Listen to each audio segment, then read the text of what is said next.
Hello बच्चों, हमारा question है a piece of metal of density rho one floats on mercury of density rho to.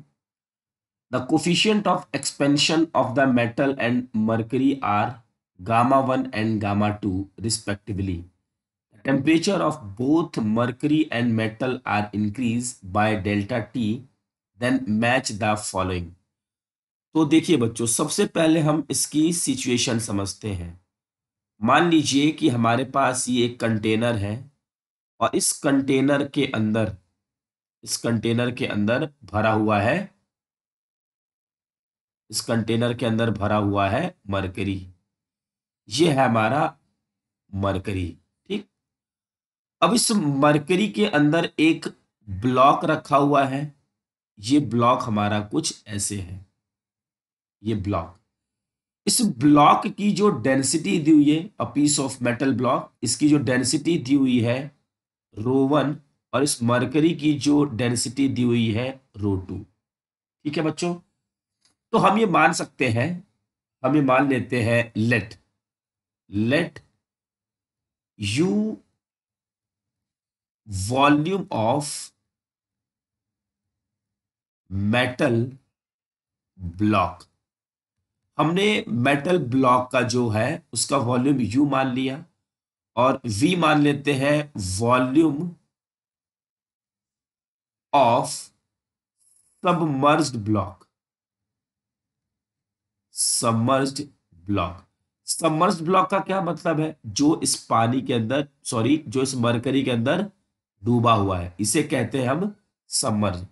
अब क्या होगा बच्चों कि जब हम इसके टेम्परेचर को इंक्रीज करेंगे तो मरकरी में भी एक्सपेंशन आएगा और इस मेटल में भी एक्सपेंशन आएगा. तो हमसे पूछा गया है कॉलम वन में कुछ सिचुएशन दी हुई है, कॉलम टू के साथ मैच करना है. तो सबसे पहले कि अगर ये हमारा ब्लॉक इस मरकरी में स्टेबल है, मतलब ये इक्विलिब्रियम कंडीशन में है.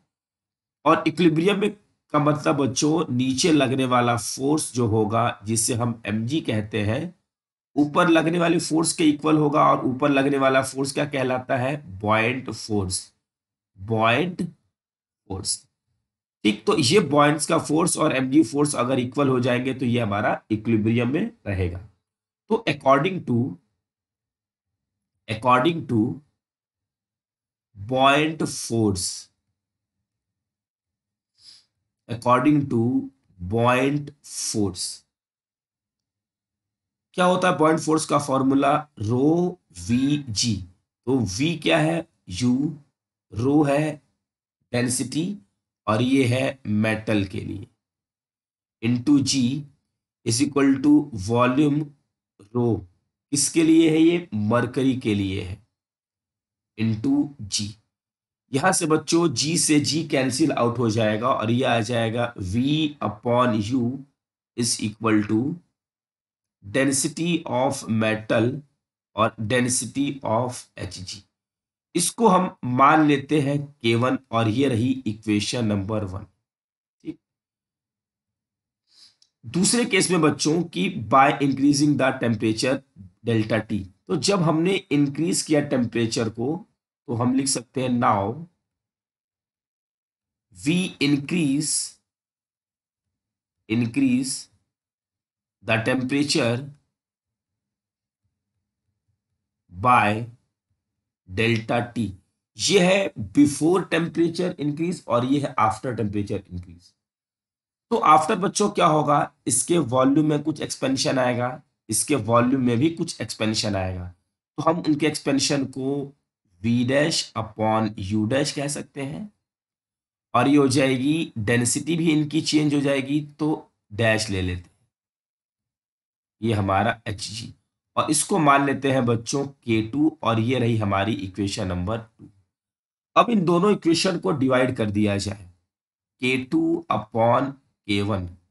तो K2 की वैल्यू है हमारे पास rho M upon, sorry, rho dash और rho dash H G into ये चीज ऊपर चली जाएगी rho H G upon rho M.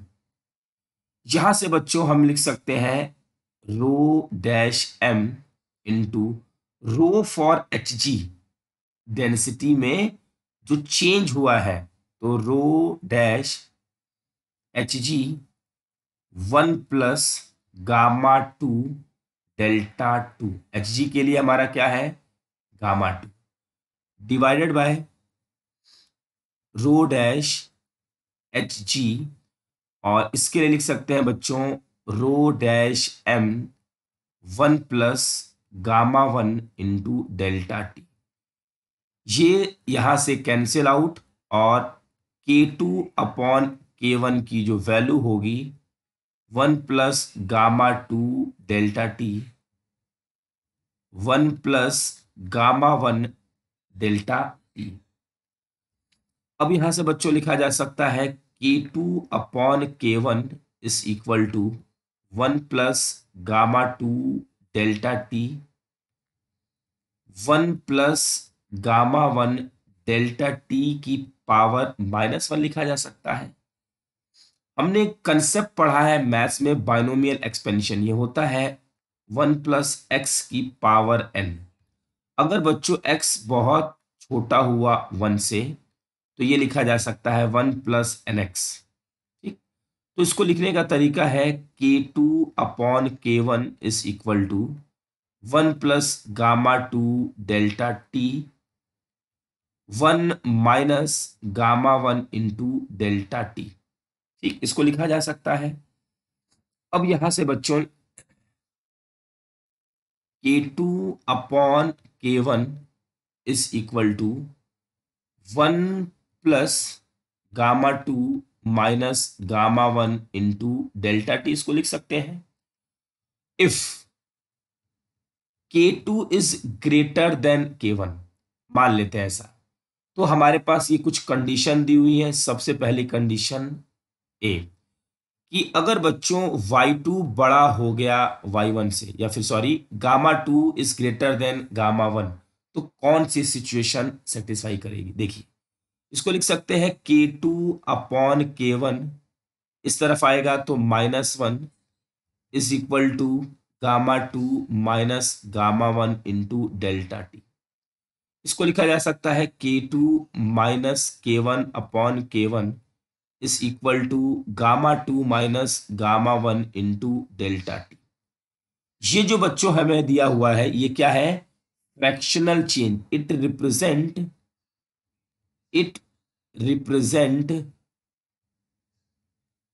Fractional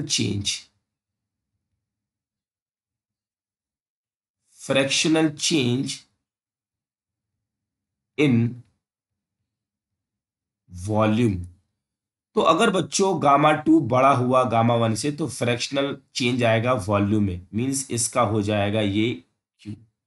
तो Q के कौन से ऑप्शन है, फर्स्ट, थर्ड एंड फोर्थ, तो second option wrong. Second situation बच्चों दी हुई है, सेकंड सिचुएशन, सेकंड बी,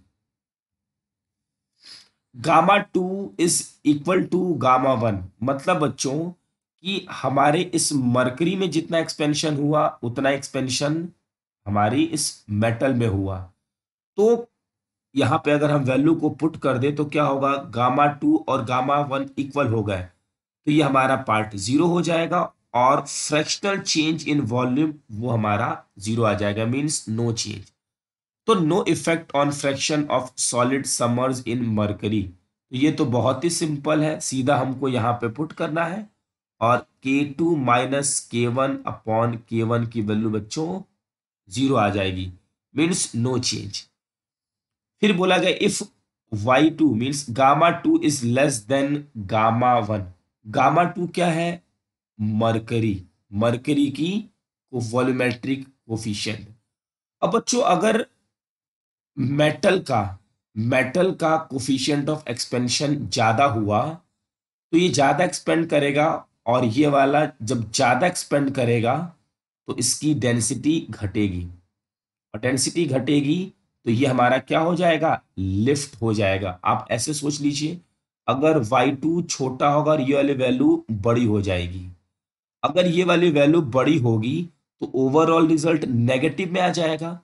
तो जो K2 माइनस K1 है, K2 minus K1 upon K1, ये जो फ्रैक्शनल चेंज है वो नेगेटिव में आ जाएगा। नेगेटिव का क्या मतलब? ऊपर की तरफ लिफ्ट, सॉलिड लिफ्ट्स अप, ये हो जाएगा S। तो हमारे इस क्वेश्चन का आंसर है बच्चों QPS। QPS, fourth option is correct.